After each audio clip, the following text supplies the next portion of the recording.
Thanks, Mr. Chairman, for this introduction. Good afternoon or good evening, my dear friends and colleagues. I would like to thank Eli Lilly for inviting me for this scientific meeting, and my task today to share with you my experience with abemaciclib in metastatic hormone receptor positive HER2 negative breast cancer. So this is my disclosures. I would like to start with the first case in first line treatment, and this is a 55-year-old lady. She's currently postmenopause for almost 3 years. She's presented with the left breast lump since May 2020, and biopsy has been proved to be invasive duct carcinoma grade 2, PR positive, PR negative, HER2 negative, and Ki67 40%. The staging workup with PET CT scan showed extensive liver metastasis, so her stage clinical T3, N3, M1 liver. This is the PET scan that's showing the large left breast tumor with extensive liver metastasis that affecting both lobes of the liver. This is the baseline laboratories that showing that transaminases are very high, almost 4-fold, while the serum bilirubin and albumin both were normal, and the baseline tumor marker CA and CA15-3 are very high. So the question is, if you have this patient in your clinic, what you are going to do? Will you start the chemotherapy because of the extensive liver metastasis? Or B, you choose CDK4/6 inhibitor plus aromatase inhibitor? Or C, monotherapy aromatase inhibitors? Or will decide for abemaciclib plus aromatase inhibitors? So before answering these questions, let's share with you the data from the Monarch 3, where the abemaciclib plus aromatase inhibitors has been used in first-line setting in patients with treatment-naive metastatic breast cancer hormone receptor positive HER2 negative. Those patients has been randomized into abemaciclib plus aromatase inhibitors versus placebo and aromatase inhibitors with a primary endpoint progression-free survival, secondary endpoint overall survival response rate, and median duration of response. If you look for the patient characteristic, they including almost 47% of the patient, they received neoadjuvant or adjuvant endocrine therapy in this trial.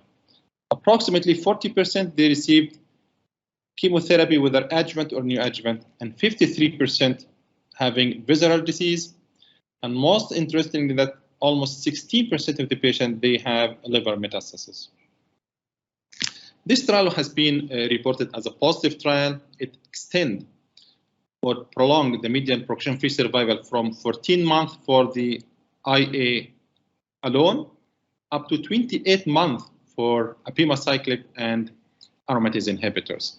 With a hazard ratio of 0.54, that means we have a 46% risk reduction of progression or death in favor of abemaciclib and hormonal therapy.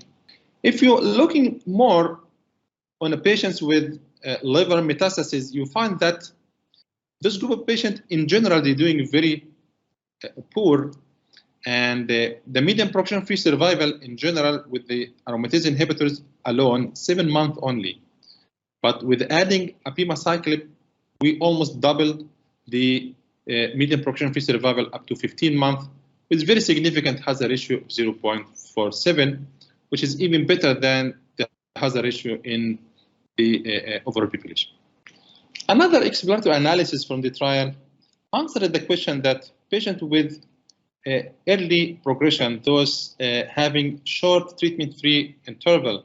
So we know that those patients doing not doing well with the approximately median survival around 9 months with the aromatase inhibitors alone, but with adding abemaciclib, we really extended the median progression-free survival, approaching 30 months of median PFS with very significant hazard ratio of 0.44. More important, the objective response rate. In general, the response rate with the CDK4/6 inhibitors around 50 to 55%.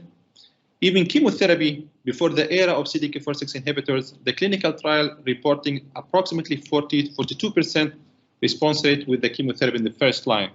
So from the Monarch 3, if you're looking for even the patient with high risk characteristics, such as patient with liver metastasis, progesterone receptor negative, or those with short treatment-free interval, they have a very short duration of objective response rate. But with adding abemaciclib, we almost extending the response rate up to 60% in patient dose. We are not expecting to have such a high response rate. If you're looking for the response rate in the liver metastasis, 57.5%, progesterone receptor negative, 60%, and short treatment-free interval, almost 55%. More important, the median duration of response. So the duration of response for the patients with the abemaciclib and aromatase inhibitors also has been extended. If you're looking mainly for patients with high risk characteristic, or those what we call hard to treat patients with liver metastasis, progesterone receptor negative, short treatment interval, or high tumor grade, you find that at least we are doubling the median duration of response by adding abemaciclib to aromatase inhibitors. Here, just to show you how the reduction in the tumor size from the baseline in relation to the number of cycles. So if you look in here, you find that the two curves are separated from the beginning. So probably if you look here, this is the first cycle. By cycle 2, we have almost 30% reduction in the tumor size by adding abemaciclib to the aromatase inhibitors. And this has been reflected in the progression-free survival. As you see here, the two curves are early separated, even from the first assessment in this trial. So based on the previous data, I have been decided to start the patient on abemaciclib and letrozole. This patient has developed a grade 1 diarrhea, which almost doesn't need any antidiarrheal drug or even dose interruption or dose reduction. So just we continued the combination. And as you see here, the transaminases, which was very high at the presentation, start to drop by almost after 1 month from the initiation of the treatment. We have almost 40% reduction in the AST, and the same for ALT. And by 2 months of the therapy, the transaminases almost dropped to the normal range. The same for the tumor marker, the CA15-3 was nicely dropped from the 1,200 to almost 500 after 2 months from the initiation of the abemaciclib, which is, if you're looking to at the 4 months of the treatment, the tumor markers dropped almost 80 to 90% from the initial baseline. And here the first PET scan after 4 months of abemaciclib plus letrozole, you will see that the primary tumor almost disappeared. There is an excellent response in the liver metastasis. This is what we call near complete response after only 4 months from the initiation of abemaciclib and letrozole. And this is the PET scan after 8 months of treatment. Patient achieved complete response in the primary tumor as well as in the metastatic sites. Moving to the second case, and this is in the second line. So this is a 59-year-old lady. She's type 2 diabetes on oral hypoglycemic medications, diagnosed with the right breast cancer, invasive follicular carcinoma, grade 2. That was since 2010. She's ER 80% positive, PR 70% positive, and HER2 negative. Patient had modified radical mastectomy for T3N1M0. She received adjuvant chemotherapy followed by adjuvant radiation therapy in outside country. And also she completed 5 years of adjuvant hormonal therapy, letrozole, complete in 2015. Just 2 years later, she has been diagnosed with metastatic breast cancer to bone marrow. But she is still maintaining a good performance status. This is the baseline blood results that showing that she's having a pancytopenia, leukopenia, anemia, thrombocytopenia. And if you're looking for the CT scan assessment, you find that she has multiple lytic lesions involving almost every single bone in her skeleton. We did a bone scan because it's mainly lytic lesions. So you see here, most of the lesion is not picking up in the bone scan. This is a bone marrow biopsy that showed metastatic lobar carcinoma from the breast primary. We have checked the ER and PR, both are strongly positive, HER2 negative, and low Ki67 of 8%. So these patients already started on chemotherapy. The reason behind that, 2017 we didn't have abemaciclib, and our experience with the CDK4/6 inhibitor is very limited, and we preferred to start the patient on chemotherapy. So the first line was paclitaxel. Unfortunately, after 3 months of paclitaxel, patient has a grade 2 peripheral neuropathy. So we started to discontinue the medication because of progressive neuropathy. Shifted to capecitabine. She has initial response to capecitabine. She has almost 1 year of disease-free survival, but unfortunately, she progressed and patient developed leptomeningeal metastasis, pleural effusion, as well as liver metastasis. So this is her PET scan that showed a liver lesion, as you see here, this large pleural effusion, and here the bone marrow metastasis. We did lumbar puncture to diagnose the leptomeningeal metastasis, and it was positive for malignant cells. So we are dealing with the patients with leptomeningeal metastasis. Pleural effusion also has been drained, and cytology proved to be malignant pleural effusion as well. So we did assessment of the estrogen progesterone receptors in the sample just to confirm the patient still ER/PR positive. It was still positive, but with lower score, 20% estrogen receptor positive, 5% for progesterone receptor positive, and HER2 still negative. If you have this patient in your clinic, what you are going to do: A, continue chemotherapy. B, start any CDK4/6 inhibitors plus fulvestrant, or C, fulvestrant monotherapy, or abemaciclib plus fulvestrant. So before going back to the case, I would like to share with you the data from the Monarch 2 in the second line. So it's a phase 3 randomized double-blind placebo-controlled trial for patients that are metastatic breast cancer, hormone receptor positive, HER2 negative. They are treatment naive, the chemotherapy naive, but they allowed up to 1 line of prior endocrine therapy. Patient randomized to abemaciclib plus fulvestrant versus placebo and fulvestrant. And primary endpoint, progression-free survival. Secondary endpoint, overall survival, response rate, and duration of response. Just to highlight, in this trial, 56% of the patients, they are having a visceral disease, 25% with primary endocrine resistance, and 17% are premenopausal. So we have a quite extensive, difficult to treat patient population in this trial. But trial also reported as positive. It's prolonged the median progression-free survival from 9 months for aromatase inhibitors and placebo up to 16 months with the abemaciclib and the aromatase inhibitors.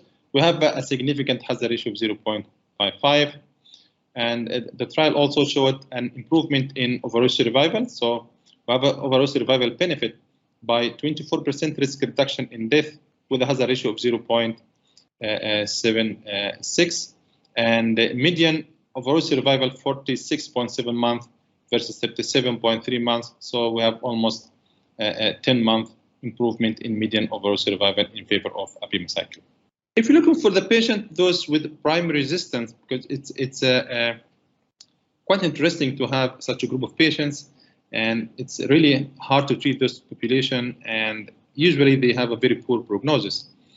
But in Monarch 2, we have seen that abemaciclib is working very well in patients with primary endocrine resistance. So the median progression-free survival has been doubled from 7.9 months to 15.3 months. Has a ratio of 0.45, which is quite significant. And also overall survival has been improved from 31.5 months for aromatase inhibitors to 38.7 months for abemaciclib and aromatase inhibitors, and significant hazard ratio of 0.68. The same for patients with visceral disease. we have improvement in median progression-free survival as well as overall survival. So we have a significant improvement in both endpoints for patients with visceral disease. Response rate was very significantly higher. We are approaching 50% response rate with the abemaciclib and the aromatase inhibitors, and only 21% response rate for aromatase inhibitors alone. If you're looking for the median duration of response, we're approaching almost 2 years, 23 months for the abemaciclib and almost 14 months for placebo and fulvestrant. This is an exploratory endpoint regarding the median time to start chemotherapy. So by adding abemaciclib to fulvestrant, we have delayed the median time to chemotherapy by almost 50 months. Very significant delay in chemotherapy, which is almost more than double the median time to start chemotherapy in the placebo arm. The hazard ratio of 0.62. So we have almost 37% risk reduction in progression to chemotherapy. And also the median chemotherapy-free survival has been also prolonged from 18 months for aromatase inhibitors and for fulvestrant and placebo to 25 months with the abemaciclib and fulvestrant. Going back to our patients, because this patient I decided to start abemaciclib and fulvestrant based on the preclinical data that abemaciclib, it has the capability to cross the blood-brain barrier, and patients already received 2 lines of chemotherapy. So why not to try the CDK4/6 inhibitor abemaciclib plus fulvestrant? And since I started the treatment, I found that the tumor marker was significantly dropped after 4 months of the treatment. And even when we repeated the lumbar puncture, so it was negative. So the patient also responding when it comes to the leptomeningeal metastasis. We know that she received 2 lines of chemotherapy before, so we're expecting some hematological toxicity, but it was not more than grade 2 of leukopenia and neutropenia through the course of treatment. So this is the first PET scan after 4 cycles of the combination of abema and fulvestrant. Patient has a good response with the liver metastasis, improvement in the bone metastasis, and partial response in the pleural effusion, as well as response in the leptomeningeal metastasis. This is how the tumor markers nicely dropping with the treatment, and this is the tumor marker after 8 cycles of initiation of the treatment. And the same, this is the follow-up PET scan, which was May 2020. So this patient was having a disease control for almost 20 months in a second-line treatment with abemaciclib and fulvestrant in patients heavily pretreated, extensive disease, leptomeningeal metastasis, as well as bone marrow metastasis. So let's talk a little about how to manage the adverse events of the abemaciclib. And here, the most common side effect is diarrhea. But to be honest, the majority of patients, they have grade 1 and grade 2. Grade 3, it's quite rare. Severe diarrhea, it's only reported in 1% of patient populations. So if you're looking for the percentage of diarrhea from Monarch 2, Monarch 3, we'll find that mainly it's grade 1 and grade 2.